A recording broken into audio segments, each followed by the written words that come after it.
আসসালামু আলাইকুম my lovely viewers, welcome back to my channel. This is Shamima Akter. চলে আসলাম আরেকটি নতুন রেসিপি নিয়ে। আর আমার আজকের রেসিপিটি হচ্ছে ঈদ স্পেশাল সুজির মালাই চপ। আশা করছি আমার আজকের এই রেসিপিটি আপনাদের কাছে ভালো লাগবে। তো চলুন এটি কিভাবে তৈরি করতে হয় আমরা একবার দেখে নিই। এর জন্য চুলা আমি এখানে একটি প্যান বসিয়ে এখানে 2 কাপ পরিমাণ দুধ দিয়ে দিয়েছি। এখন আমি এখানে দিয়ে দিচ্ছি 1 টেবিল চামচ পরিমাণ ঘি। ঘিটা দিয়ে আমি একটু মিক্স করে নিচ্ছি। এরপর আমি এখানে দিয়ে দিচ্ছি 1/4 টিস্পুন পরিমাণ এলাচ গুঁড়ো। এরপর আমি আরও দিয়ে দিচ্ছি এখানে 1/3 কাপ পরিমাণ চিনি। এরপর আমি দুধের সাথে সব কিছু ভালো করে মিক্স করে নিচ্ছি।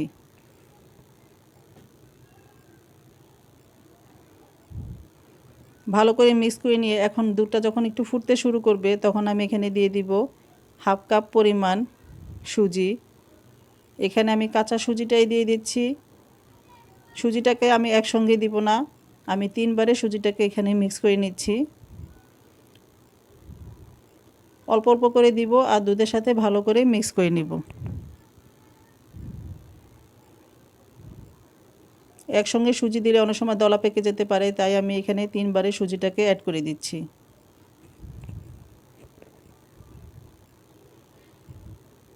দুধের সাথে সম্পূর্ণ সুজিটাকে মিক্স করে নিয়ে এখন আমি চুলার আঁচটাকে মিডিয়ামে রেখে এটাকে জাল করে নিচ্ছি।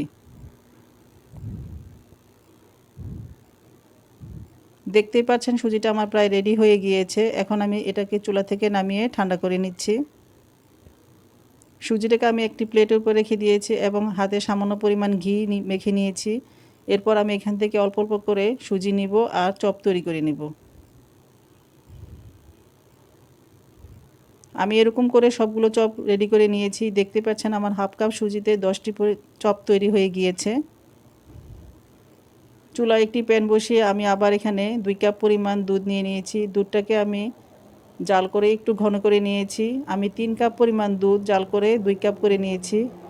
এখন আমি এখানে দিয়ে দিয়েছি 3টি এলাচ, আরও দিয়ে দিচ্ছি 1/4 কাপের চেয়েও একটু বেশি চিনি, আরও দিয়ে দিলাম 1/4 কাপ পরিমাণ গুঁড়ো দুধ। এরপর আমি সব কিছু ভালো করে মিক্স করে নিচ্ছি।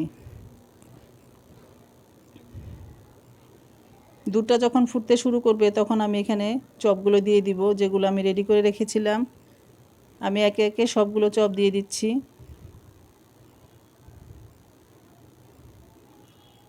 সবগুলো চপ দিয়ে দেওয়ার পর এখন আমি এটাকে চুলার আঁচটাকে লোতে রেখে জাল করে নিব।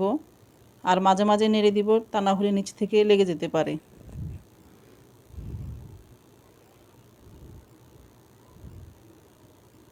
আমি এক সাইড উল্টিয়ে আরেক সাইড দিয়ে দিয়েছি। খুব সাবধানে উল্টিয়ে নিতে হবে। এরপর আমি এটাকে ঢেকে রেখে দিব 10 মিনিটের জন্য।